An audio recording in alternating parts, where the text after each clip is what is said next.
Ele já foi tema de ópera, de samba enredo, já foi tema de filme, já apareceu em novela. Você sabe de quem a gente está falando? É lógico que é do seu Zé Pilintra. Então, vem conhecer mais sobre ele com a gente.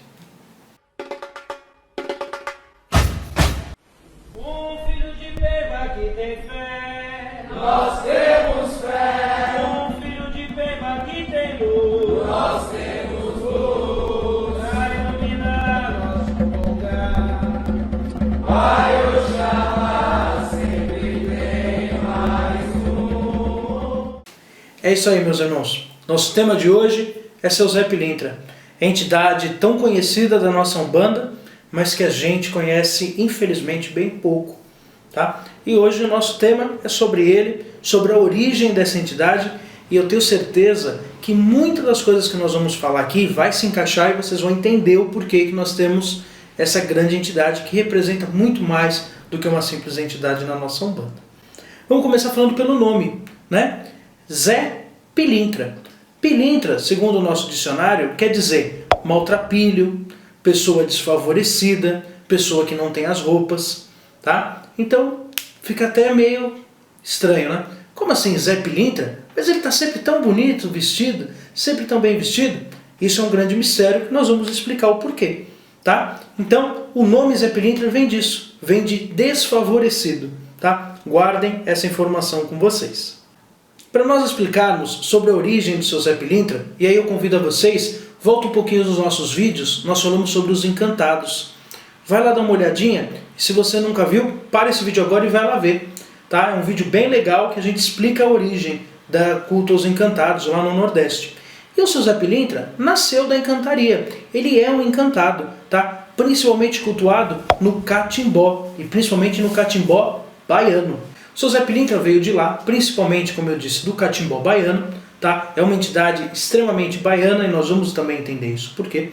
E quando nós estudamos o catimbó, nós nos deparamos com a linha da família, que lá eles não chamam de povo, da família Gama, tá? A família Gama é muito ligada aos botos, muito ligada também àquela cultura do boto. Lembra aquela história do boto, né, do boto rosa, que as mulheres se apaixonavam e faziam filhos? Então, quase todos dessa família, ou todos da família Gama, sempre foram muito galanteadores, muito namoradores. Preste atenção, hein? Isso já vem lá de trás.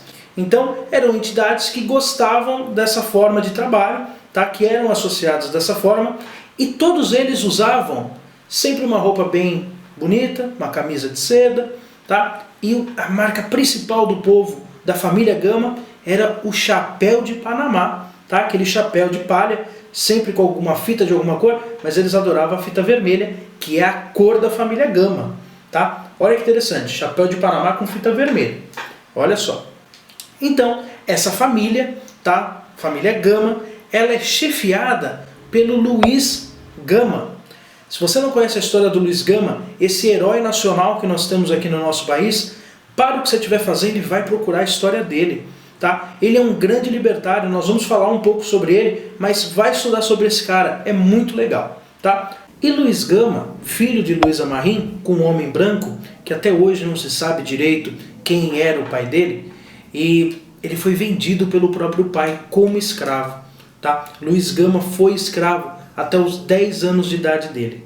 Tá? Foi vendido pelo pai e levado para o Rio de Janeiro. Guarda essa informação. Foi levado para o Rio de Janeiro, aonde lá, bem no porto, ele conseguiu se desvencilhar do pai e fugiu para São Paulo. Tá? Luiz Gama veio para São Paulo e com 17 anos ele estava alfabetizado lá no Largo de São Francisco. Se tornou amigo de um grande poeta do nosso Brasil, da nossa gente, chamado Castro Alves, tá? O poeta dos escravos. E ele já tinha isso de berço de sangue, ele se tornou um grande abolicionista. Tá? Luiz Gama era um rábula. O que era um rábula? Eram pessoas que conheciam direito, mas não eram formados. Tá? Então ele era um cara ligado ao direito e só ele conseguiu assinar mais de 500 alforrias. Mais de 500 escravos foram alforriados por esse herói nacional chamado Luiz Gama. Tá? Por que eu estou explicando isso? Porque ele, segundo a encantaria, chefia a família Gama. Então todas as entidades da família Gama têm esse aspecto libertário, pessoas que se vestem muito bem, sempre com o chapéu de Panamá e que trabalham nessa questão. Você imagina quem que é dessa linha lá nos Encantados? Sim, seu José, como ele é chamado lá, Pelintra. Tá? Pelintra porque ele era um desfavorecido. Então ele nada mais era do que um desfavorecido que Luiz Gama ajudou. Tá? Mas nós vamos saber mais nesse vídeo dessa ligação. Não esqueçam, como eu disse, ele sai de Salvador, lá da Bahia, filho de Luísa Marim, e vai para o Rio de Janeiro. E lá ele se desvencilha, mas as pessoas da Bahia não sabiam disso. Então, as pessoas da Bahia começaram a cultuar esse herói nacional como um homem que tinha vindo do nada, filho de escrava, saído de Salvador e no Rio de Janeiro conseguiu libertar tantas pessoas. Por isso que surgiu o mito que seu Zé Pilintra está tão vivo na memória do carioca e do Rio de Janeiro, porque é lá que ele teve o seu império. Luiz Gama morreu com 52 anos aqui em São Paulo e ele tinha um grande apelido que era advogado dos pobres. Tá? Somente muitos anos depois a OAB considerou ele um advogado e até hoje ele é considerado um grande advogado. Tá? A OAB considerou isso e ele era esse cara tão extraordinário. Dizem que o velório dele foi o maior velório que São Paulo já viu, até maior que o do Ayrton Senna. Parou as avenidas aqui, porque além disso ele era conhecido como o amigo de todos. Então o Luiz Gama começou nesse imaginário popular, tá, cultural dentro da encantaria, desse homem que tinha vencido, mesmo sendo um desfavorecido, ter vencido e ter ajudado tantas e tantas pessoas. Tá? Como eu disse, no Rio de Janeiro teve a sua maior alusão, e é ali que nós conhecemos a maior forma do seu Zé Pilintra. Quando nós vemos o seu Zé de terno branco, que isso é uma coisa que a Umbanda trouxe há menos tempo do que lá no Catimbó, que no Catimbó ele não usava terno, usava uma camisa de seda vermelha, uma camisa branca, sempre chapéu de palha, nunca chapéu branco, isso é uma invenção da Umbanda também. E ele começou a ser colocado assim, por quê? Porque ele é muito parecido com o Al Capone, aquele americano. Ele era uma pessoa, é lógico que o Al Capone era um bandido e o Zé Pilintra não, mas o Zé Pilintra é considerado aquele cara que sai da periferia para um bem maior. Então o seu terno ao longo do tempo foi ganhando aquele jaquetão, era mais usado pela moda Zoot Suit, que é aquela moda parecida com a máfia, tá? Por isso do chapéu, por isso do terno grande, tá? Do terno de linho, que era dessa moda da época ali dos anos 60 principalmente, que os mais desfavorecidos acabavam tendo como molde de riqueza de pessoas importantes. E assim surgiu o seu Zé Pilintra, sempre como esse malandro da Lapa, sambista e festeiro, porque a própria linha dos Encantados também os tratava assim.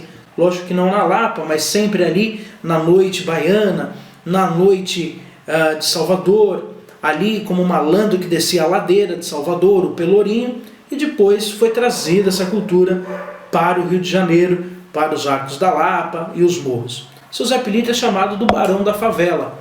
E ele é chamado de Barão da Favela por quê?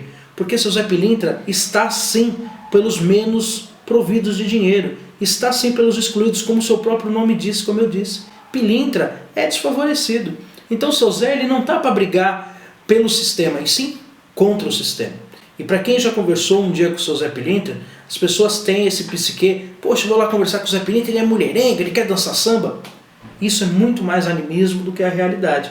Quem já conversou com o seu Zé Pilintra de verdade sabe que seu Zé é libertário. A grande palavra de trabalho do seu Zé é liberdade. Seja ela dos grilhões da nossa ignorância, seja ela das coisas que nos prendem erradamente, das energias negativas e dos pensamentos. Seu Zé está sempre para a liberdade de pensamento, de culto e da nossa vida. Na Umbanda, ele tem o aspecto de malandro, conversador e beberrão, como eu disse. Né? Mas, na verdade, ele é um grande libertário, um grande ativista. Para quem não sabe, logo no começo, ali seu Zé era também chamado de advogado dos pobres. Mesmo nome que era chamado Luiz Gama. Aliás, a imagem de seu Zé é referente ao Luiz Gama.